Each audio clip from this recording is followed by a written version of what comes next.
senangnya nih. Kan bokap tuh dulu ngomel-ngomel, ngambek katanya nggak mau dimakamin di Jakarta, nggak ada yang ngurusin, biarin makamin di Gombong, biar ada yang ngurusin. Gara-gara kayak gitu aku jadi bolak-balik ke sini.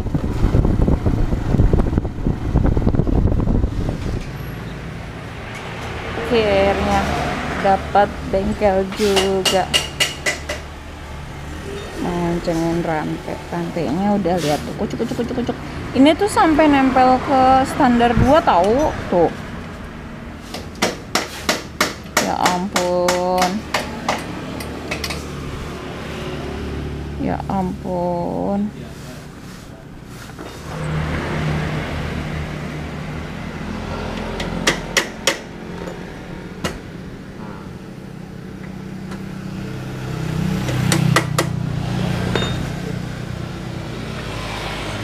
Sama.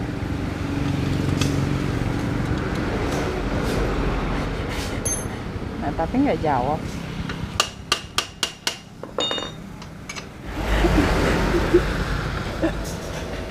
Muter. Satu aja. Kalau itu pengen naik. Standar 2 aja, Cing. Oh, Standar iya. 2. Ini bisa standar 2. Gimana sih?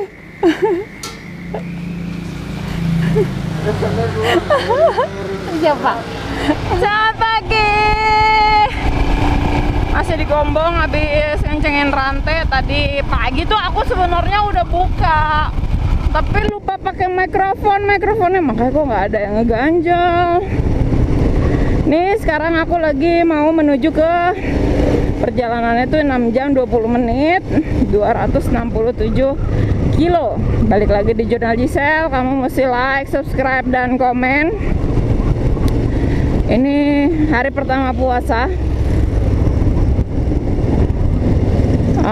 Aku mau coba ikut puasa dan tidak dibangunin sahur.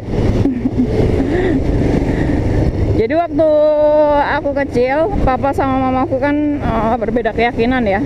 Kalau sekarang aku sama orang-orang di sekelilingku itu juga berbeda keyakinan. Aku yakin mereka tidak yakin. Jadi waktu kecil bokap kan muslim tuh, nyokap kan Katolik. Mereka mempunyai perjanjian pranikah. Sebelum menikah dia berkomitmen untuk anak-anaknya bebas menentukan keyakinannya masing-masing setelah umur 17 tahun yang dianggap dewasa gitu ceritanya. Nah, terus udah nih, jadi waktu sebelum umur 17 itu diajarin puasa, ikut sholat id, ke gereja, sekolah minggu, semua. Jadi aku tahu semuanya gitu, nggak semuanya, dari dua agama itu. Kesini. Jadi kayak jadi kebiasaan gitu kalau misalnya dalam satu tim, lagi di keluarga besar, orang-orang pada puasa, ya aku tinggal puasa aja. Juga latihan mengontrol semuanya kok, bagus.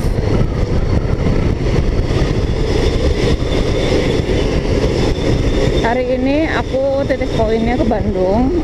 Semoga perjalanannya itu lancar, nggak terlalu malam nyampenya, supaya bisa jalan-jalan yang jalan banget, biar nggak motoran, karena kan sekarang Bandung juga masih ada ini ya, jam malam. Perjalanan kali ini tuh Kartini masa kini keren banget nih, aku suka. Jalannya lancar, padat banget padahal karena kejar-kejaran. Sebenarnya hari pertama puasa ini harusnya kita udah sampai Jakarta, cuman kan karena ada satu dan lain hal, terus aku minta pertimbangan juga.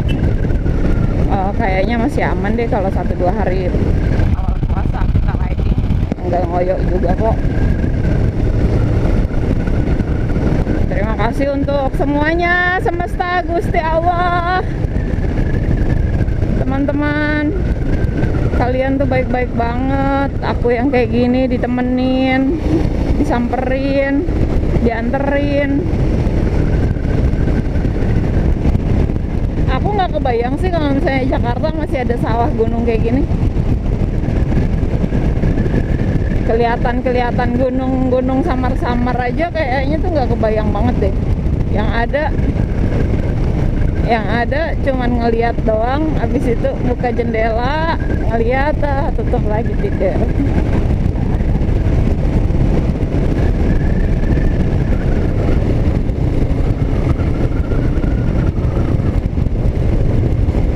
Kok beda?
Yeay, 59 menit lagi sampai 33 kilo.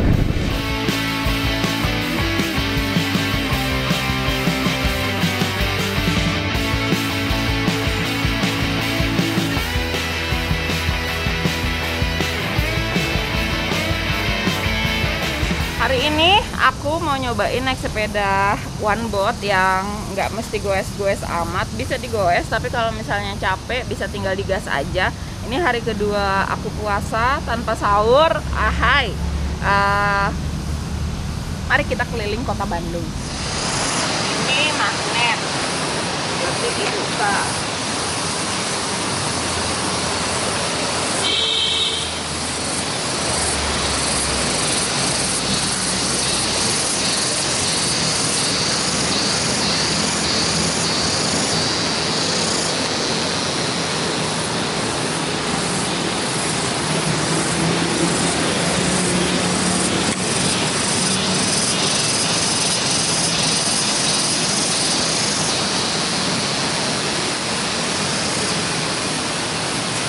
Ngadep sini dong.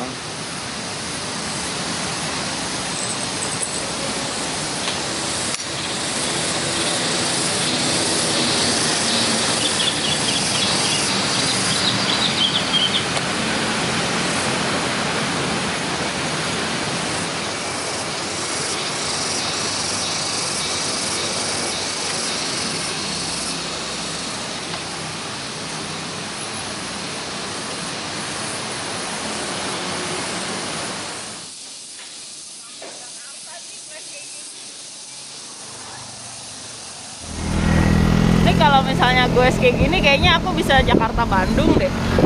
Nggak ada capek-capeknya, nggak ngegoes.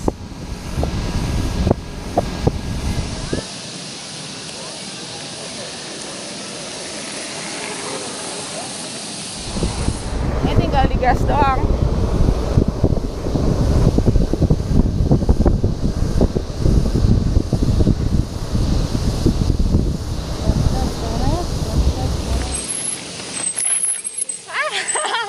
Jangan deket-deket. Aku belum bisa bukaan gasnya.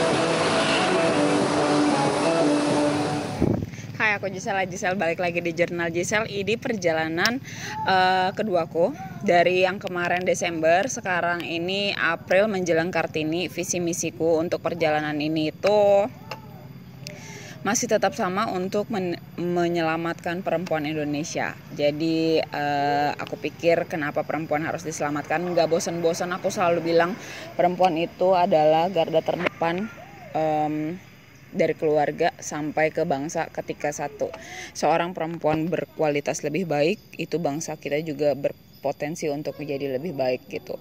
Karena aku berkecimpung di dunia motoran, makanya aku juga ngobrolin tentang safety riding dan modifikasi motor-motor yang sekiranya aman dan nyaman untuk perempuan, apalagi yang berkebutuhan khusus.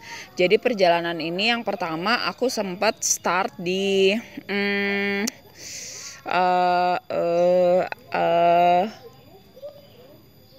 di Cirende. Jadi kalau misalnya di Cirende itu pertama aku mau ngelihat ketahanan pangannya. Ketahanan pangannya itu mereka masyarakat adat yang mempertahankan memakan nasi singkong. Jadi aku ngelihat prosesnya dari ke kebun singkong, ngambil singkong, turun, dan itu jaraknya lumayan jauh.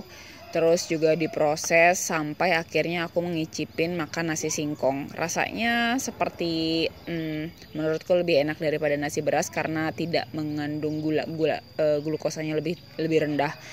Setelah itu jalan lanjut ke Jogja. Di Jogja aku sempat ketemu sama beberapa masyarakat turis lokal yang sisa-sisaan long weekend kemarin.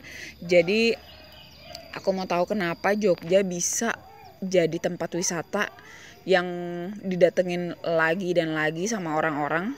Dan ternyata mungkin Jogja punya daya tarik pertama karena biaya hidup di sana itu lebih murah. Jadi kesederhanaannya itu yang bikin kangen, sampai akhirnya yang bukan orang Jogja pun seneng ke sana gitu. Sama ada beberapa aku juga sempat interview kenapa mesti nyebrang rel kereta itu tanpa naikin motor, harus dituntun.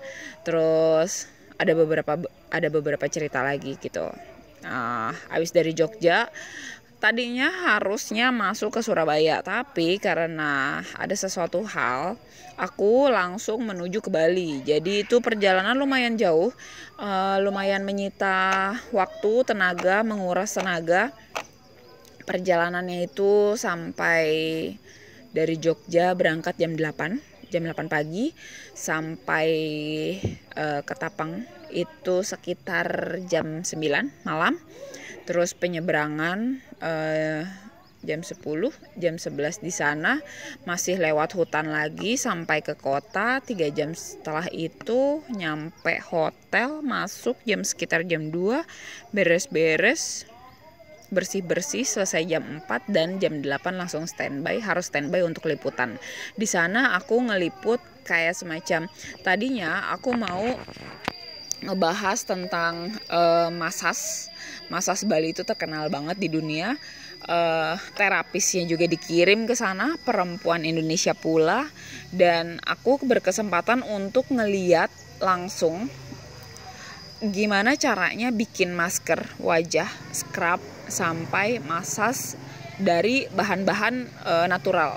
Jadi ada buah-buah tertentu yang bisa menjadi pewarna bibir. Terus ada scrub yang bisa untuk ngangkat sel kulit mati. Dan itu aku langsung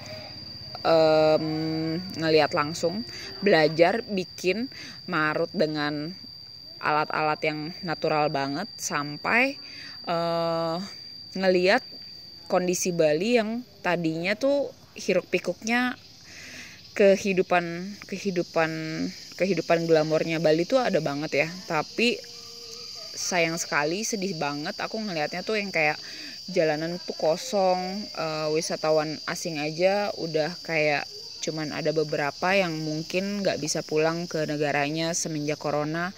Dan aku pikir kita harus saling bikin konten untuk dibagikan di sosial media untuk ngasih tahu ke masyarakat umum kalau misalnya Indonesia udah siap untuk new era ini.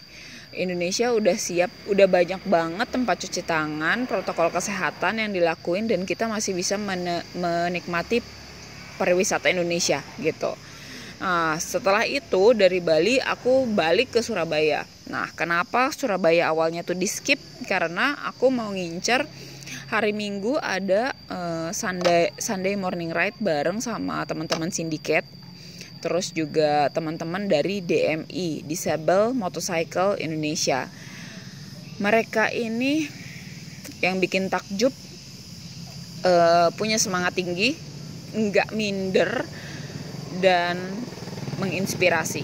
Jadi bukan berarti gue kekurangan, gue butuh perhatian khusus, tidak gitu. Jadi mereka tetap bilang, ya gue juga bisa kok, ayo kita ngopi. Dan akhirnya aku sempat ngobrol bareng sama Mbak Intan, sosok perempuan inspiratif yang keren banget karena dia bisa bangkit dari keterpurukannya. Ceritanya kayak gimana? Kalian mesti nontonin. Dan yang bikin aku agak terkejut adalah ketika mereka sudah berkontribusi penuh kepada pemerintah. Mereka mempunyai SIM D, untuk SIM khusus untuk orang-orang yang mempunyai kebutuhan khusus, tapi pemerintah sendiri tidak mempunyai perhatian lebih untuk kayak semacam sertifikasi atau ketentuan modifikasi motor sesuai kebutuhannya mereka. Jadi aku pikir kita harus, kerjaan kita adalah nyentilin, negor-negor mereka supaya mereka bisa lebih terperhatikan. Walau mereka tidak menuntut itu ya. Cuman ya nggak fair aja gitu menurutku kalau misalnya dia udah kasih kewajibannya, kenapa dia nggak dikasih haknya gitu.